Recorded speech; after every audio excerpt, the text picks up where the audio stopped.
नमस्कार। कैसे हैं आप सभी लोग? उम्मीद करते हैं अच्छे होंगे।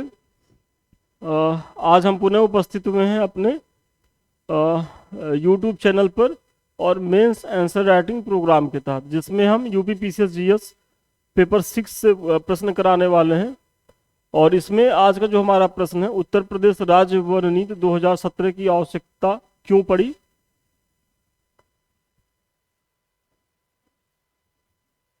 इसके प्रमुख उद्देश्यों की भी चर्चा करिए। मतलब देखिए, इस प्रश्न में आपके दो भाग हैं। सबसे पहले कह रहा है कि उत्तर प्रदेश राज्य वन नीति 2017 की आवश्यकता क्यों पड़ी, तो आपको इस पे भी बताना है। फिर इसके प्रमुख उद्देश्य की चर्चा करिए, मतलब 2017 की जो वन नीति थी उसके प्रमुख उद्देश्य क्या है। तो चलिए, इसी प्रश्न को हम करने वाले हैं। आप लोग अंत तक बने रहिएगा। और देखिए, इस प्रश्न जो ये सीरीज हम चला रहे हैं, इसका जो मेरा मुख्य उद्देश्य है कि आप लोगों के अंदर जो मुख्य परीक्षा में लिखने का जो डर है कि यार आंसर राइटिंग किया कैसे जाए, या हमसे हो नहीं पाता है, या बहुत टाइम लग जाता है, तो या फिर शुरू कैसे किया जाए, अंत कैसे किया जाए, बीच का भाग कैसे लिखा जाए, तो ये सारी समस्याओं का समाधान आप हमारे इस वीडियो में पाएंगे। यहाँ न केवल आपको एक प्रश्न का मॉडल पेपर मिल जाएगा, साथ ही साथ आप जो है प्रश्न में आंसर राइटिंग करना कैसे है उसको भी आप यहाँ सीख पाएंगे। तो चलिए, हर बार की तरह एक बहुत ही संक्षिप्त छोटी सी व्याख्या, सारी भूमिका। वर्तमान में उत्तर प्रदेश राज्य वन नीति 2017 लागू है। इसने उत्तर प्रदेश राज्य वन नीति 1998 का स्थान लिया। यहाँ यह प्रश्न विचारणीय है कि आखिर नई वन नीति की आवश्यकता क्यों पड़ी। देखिए, आप जो है बहुत संक्षेप में टू द पॉइंट लिखते हुए तुरंत जो है आप अपने प्रश्न पे उतर गए। यहाँ पूछा जा रहा ना कि उत्तर प्रदेश राज्य वन नीति 2017 की आवश्यकता क्यों पड़ी, तो आप वही बता रहे हैं कि चूंकि वर्तमान में राज्य वन नीति 2017 लागू है, इसने किसका स्थान लिया, राज्य वन नीति 1998 का स्थान लिया। अब आप फिर बता रहे हैं कि इसकी आवश्यकता क्यों पड़ी। तो आप इसके तहत बताइए कि वर्ष 2000 में उत्तराखंड के गठन के कारण उत्तर प्रदेश का काफी वन क्षेत्र उत्तराखंड में चला गया। जो इसकी आवश्यकता में पहला है कि भाई हमारे पास जो वन संसाधन थे, जब उत्तराखंड हमारे पास था तो ये कवर कर लेता था, एक रेशियो मेंटेन रहता था। जो राष्ट्रीय वन नीति 1988 की जो एक आंकड़ा है कि उसमें कहा गया ना कि 33.33% किसी भूभाग पे वनों का क्षेत्रफल होना चाहिए। लेकिन वर्तमान में उत्तर प्रदेश की स्थिति क्या है, अगर ISFR रिपोर्ट जो है देखेंगे 2021 का, तो 9.23% ही है। तो राष्ट्रीय जो औसत है उससे तो काफी नीचे है। और ऐसा नहीं कि राष्ट्र जो भारत है उसको प्राप्त करने में सफल है। भारत में भी जो ये आंकड़ा है, ये 24 कुछ परसेंट के ही आसपास है। अभी भारत भी जो है 33.33% के करीब नहीं है, लेकिन फिर भी भारत की स्थिति कमोवेश अच्छी है, लेकिन प्रदेश की स्थिति तो बहुत डमाडोल है। तो ये सारी चीजें आप बता देंगे। देखिए, यही इसमें कहा भी जा रहा है कि ISFR 2021 के अनुसार प्रदेश में कुल वनावरण एवं वृक्षावरण 9.23% के पास है, जबकि राष्ट्रीय वन नीति 1988 के अनुसार किसी भी भौगोलिक क्षेत्र के 33.33 भूभाग पर वन होने आवश्यक है। तो इस स्थिति में भाई राज्य वन नीति की आवश्यकता पड़ेगी ही पड़ेगी, क्योंकि कहाँ ये आंकड़ा और कहाँ ये आंकड़ा, मतलब अगर यहाँ से हमको यहाँ आना है तो हमको वनों से संबंधित कुछ महत्वपूर्ण नीतियां तो जो है वो बनानी ही पड़ेंगी। तो आप ये दे रहे हैं। फिर तीसरा जो महत्वपूर्ण पॉइंट है कि वर्तमान समय में प्रदेश तीव्र औद्योगिकरण के दौर से गुजर रहा है, जिससे वनों का बड़े पैमाने पर उन्मूलन हो रहा है। अतः विकास बनाम पर्यावरण संरक्षण की समस्याओं के समाधान हेतु तो नई वन नीति आवश्यक हो गई थी। आप सभी जान रहे हो कि भाई जनसंख्या बढ़ रही है। जनसंख्या यदि बढ़ रही है तो उसका एक बड़ा कारण है कि वनोन्मूलन हो ही रहा है। साथ ही साथ प्रदेश जो है वो तीव्र गति से औद्योगिक विकास भी कर रहा है, और औद्योगिक विकास में सबसे पहले जो है वो अगर किसी की बलि चढ़ती है तो वो यही वन संपदा ही हमारे होते हैं, यही सबसे पहले प्रभावित होते हैं। तो ये इन सारी चीजों को देखते हुए मतलब विकास बनाम पर्यावरण संरक्षण के तहत ही मतलब एक आवश्यकता तो महसूस की ही जा रही थी कि एक नई राष्ट्रीय जो सारी राज्य की वन नीति लाया जाए, क्योंकि जो 1998 की प्रदेश की वन नीति थी वो बहुत कारगर नहीं हो रही थी वर्तमान समय की चुनौतियों से निपटने के लिए। ये सारी चीजें आप बताएंगे। फिर चूंकि उत्तर प्रदेश की सबसे बड़ी आबादी वाला राज्य है, 2001 से 11 के मध्य 10 की वृद्धि दर 2.23% रही, अतः बढ़ती जनसंख्या और 1% के बीच संतुलन स्थापित करने हो।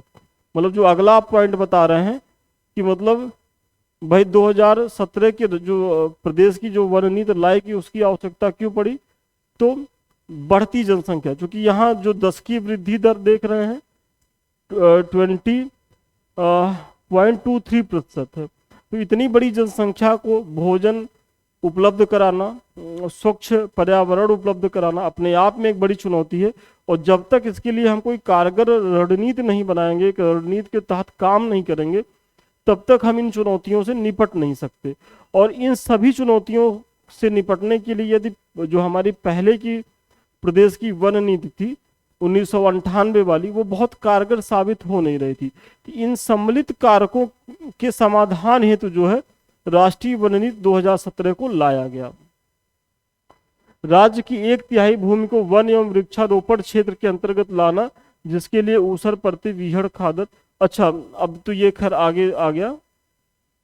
देखिए यहां तक तो आपने देख लिया, और आप जो है प्रश्न के एक पार्ट को आपने बता दिया कि राष्ट्र जो प्रदेश की वन नीति है 2017 जो लाई गई है उसकी आवश्यकता क्यों पड़ी थी, तो वो सारी चीजें आप बता दिए। अब प्रश्न के दूसरे भाग में ये आपको उससे पूछा जा रहा है कि राष्ट्रीय वन नीति 2017 राष्ट्रीय कह रहे हैं बार बार, प्रदेश की वन नीति 2017 के प्रमुख उद्देश्य क्या थे। तो अब प्रमुख उद्देश्य के तहत आप जो सबसे पहला पॉइंट बताएंगे कि इसका उद्देश्य क्या है, कि राज्यों की 1/3 भूमि को वन एवं वृक्षारोपण क्षेत्र के अंतर्गत लाना, जिसके लिए ऊसर, परती, बीहड़, खादर और अन्य गैर वन क्षेत्रों में पौधों का रोपण करना। इसके तहत जो सबसे पहला इसका उद्देश्य है कि ये राष्ट्रीय प्रदेश की जो वन नीति 2017 करेगी क्या, कि जितने भी प्रदेश में अनुपजाऊ क्षेत्र है, जैसे खादर है, परती है, ऊसर है, तो वहां जो है वृक्षारोपण को बढ़ावा देगी। आपने यदि मेरा पिछला वीडियो देखा होगा तो उसमें मैंने बताया था कि प्रदेश सरकार बहुत सी योजनाओं के माध्यम से वृक्षारोपण को बढ़ावा दे रही है। तो वो योजनाओं का जो क्रियान्वयन है वो इन्हीं भूमियों पर की जा रही है। भाई खाली हैं, इससे क्या होगा कि सबसे पहली चीज तो जो वृक्षावरण वनावरण का प्रतिशत है वो एक तरीके से बैलेंस होगा, साथ ही साथ मिट्टी की गुणवत्ता भी बढ़ेगी, मिट्टी का उपजाऊपन भी बढ़ेगा, और जो एक तरीके से सूखे की स्थिति प्रदेश में बनती जा रही थी, जैसे बुंदेलखंड क्षेत्र में पानी बहुत कम वर्षा हो रही थी, तो चूंकि जब वृक्ष रोपण होगा तो वहाँ जो है पानी भी पर्याप्त मात्रा में वर्षा होगी। ये सारी चीज़ों को ध्यान में रखते हुए ये योजना लाई गई है। सबसे पहला प्रयास यही है इसका। देखिए आगे बढ़ने से पहले एक संक्षिप्त लेकिन महत्वपूर्ण सूचना। आप सभी जान रहे हो कि आप लोग की जो परीक्षाएं हैं वो प्रीलिम्स काफ़ी लेट हो गई हैं। अब तो जुलाई में न होकर के अक्टूबर लास्ट में हो रहा है आपका जो है प्रीलिम्स यूपीपीसीएस वाला, और आरओ की परीक्षा तो वो और भी लेट हो गई है, वो तो दिसंबर लास्ट में जा रही है। तो अभी का जो आपका समय है 3-3.5 महीने का, इसमें आप लोग बहुत बेहतर तरीके से मुख्य परीक्षा को पढ़ डालिए, चाहे वो पीसीएस का हो चाहे आरओ का हो। क्योंकि आप सोचिए अगर पीटी के बाद हम मुख्य परीक्षा पढ़ेंगे तो वो नहीं हो पाएगा, क्योंकि उसके बाद आप अगर यूपी पीसीएस का देंगे 1-1.5 महीने के बाद आरओ के प्रीलिम्स में फंसे रहेंगे, उसके बाद फिर यूपी का मेंस आ जाएगा, आप वहाँ फंसे रहेंगे, और फिर आरओ का मेंस आ जाएगा। तो आपकी तैयारी ही एक तरीके से, अभी तो आयोग डिरेल है, उसके बाद आप लोग डिरेल हो जाएंगे। तो उससे बचने के लिए अभी आपकी जो रणनीति होनी है वो मुख्य परीक्षा को बहुत ध्यान से पढ़ने की है, क्योंकि आप प्रयास करिए कि आप अपने मुख्य परीक्षा के 70% सिलेबस को प्रीलिम्स के पहले पहले तैयार कर लीजिए। और इसी को ध्यान में रखते हुए हमारे संस्थान द्वारा टेस्ट सीरीज का आयोजन किया जा रहा है। देखिए हमारा जो बैच है वो तो वैसे 27 मार्च से ही शुरू है, लेकिन अभी हमारे कुछ नए बैच स्टार्ट हुए हैं मुख्य परीक्षा को लेकर के, जिसके तहत हम जीएस पेपर 4 और 5 और 6 को करा रहे हैं। ये देखिए जीएस पेपर 4 के लिए है। अगर आप इस बैच से जुड़ना चाहें तो 7303307507 पे संपर्क करें। और ये 5 और 6 के लिए है, तो सेम नंबर है, आप इस नंबर पे संपर्क करिएगा तो आप जो है हमारे टेस्ट सीरीज प्रोग्राम से जुड़ सकते हैं। इसके माध्यम से हम इतना ही बताएंगे कि आपको डेली जो है वो मंडे टू फ्राइडे प्रत्येक टॉपिक से 2 क्वेश्चन दिया जाता है, और उस 2 क्वेश्चन का जो है वो मूल्यांकन भी शाम को 5 बजे तक तो आपको भेजना ही रहता है शाम को। उसके बाद 5 से 10 बजे रात तक के बीच में उसका सारी कॉपियों का मूल्यांकन हो जाता है, और 10 बजे तक जाते जाते हम इसका जो है मॉडल पेपर भी आपको अवेलेबल करा देते हैं। और फिर अगले दिन का जो क्वेश्चन है वो भी हम 10 बजे ही आज ही दे देते हैं, ताकि आपके पास पर्याप्त समय रहे, पूरी रात है और पूरा दिन है आपको फिर अगला जो है वो आंसर राइटिंग करने के लिए।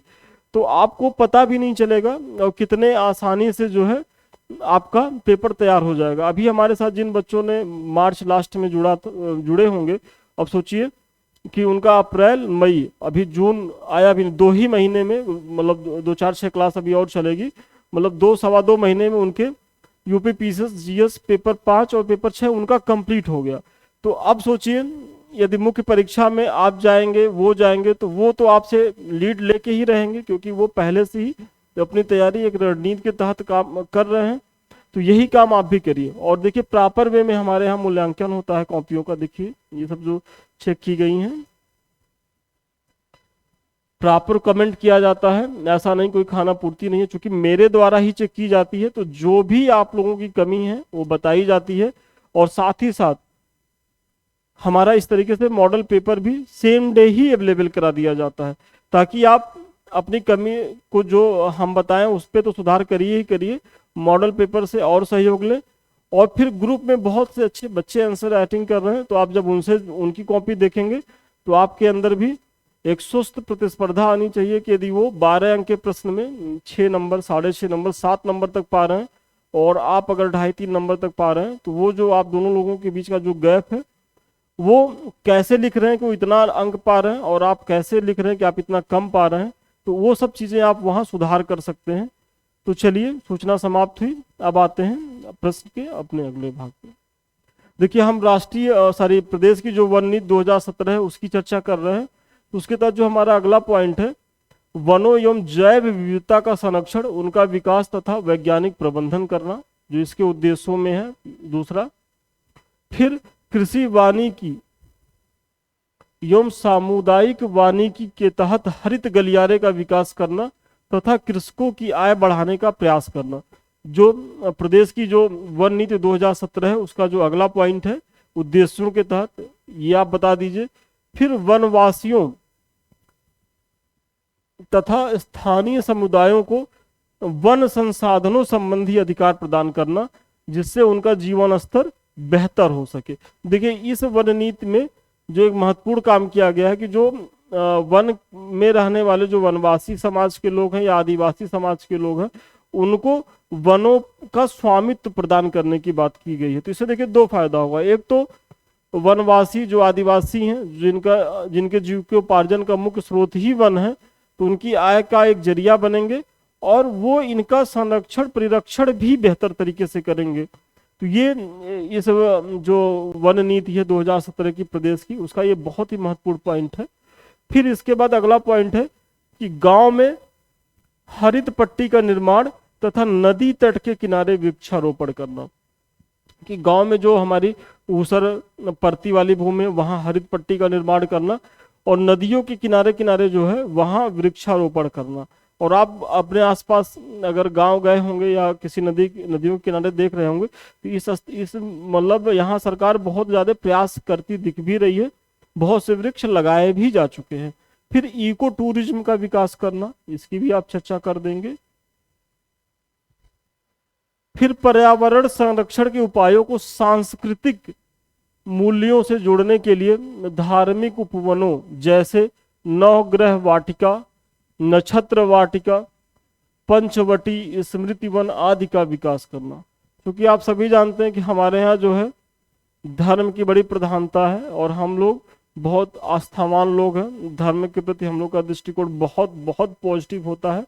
तो प्रदेश सरकार भी प्रयास कर रही है।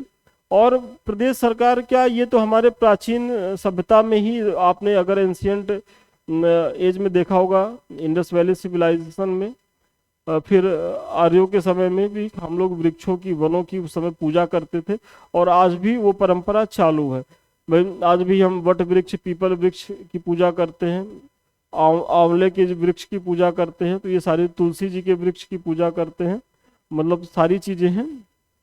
तो वही प्रयास प्रदेश सरकार कर रही है कि मतलब तमाम वाटिकाओं का निर्माण कर रही है, जैसे नवग्रह वाटिका, नक्षत्र वाटिका, पंचवटी, स्मृति वन आदि का विकास कर रही है, जिससे वनों के संरक्षण को बढ़ावा दिया जा सके।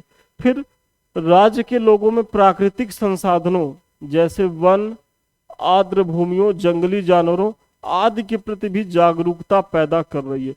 मतलब भाई अभी क्या है कि अभी हम लोगों को सारी चीजें बहुत सहजता से उपलब्ध है, पानी उपलब्ध है, पर्यावरण में वृक्ष, स्वच्छ वायु उपलब्ध है, लेकिन अगर इसी तरीके से इसका अंधाधुंध दोहन हम करते रहे तो कितना दिन हमारी जो अगली पीढ़ी होगी वो उसको सफर करना तय है।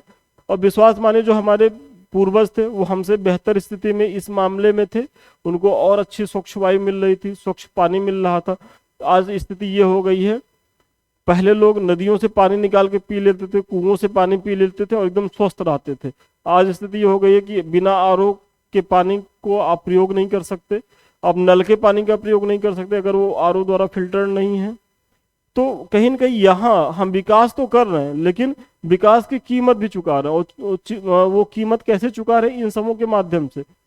और चूंकि विकास तभी कारगर होगा जब वो सतत होगा और समावेशी होगा। मतलब ऐसा नहीं है कि हम विकास ऐसा करें कि एक क्षेत्र में तो हम बहुत डेवलप कर जाए और बाकी क्षेत्र हमारा पीछे छूट जाए, तो वो एक तरीके से कैंसर वाली स्थिति उत्पन्न हो जाएगी। भाई कैंसर में क्या होता है कि कोई एक सेल इतना डेवलप हो जाती है कि बाकी सेल को डिस्टर्ब कर देती है।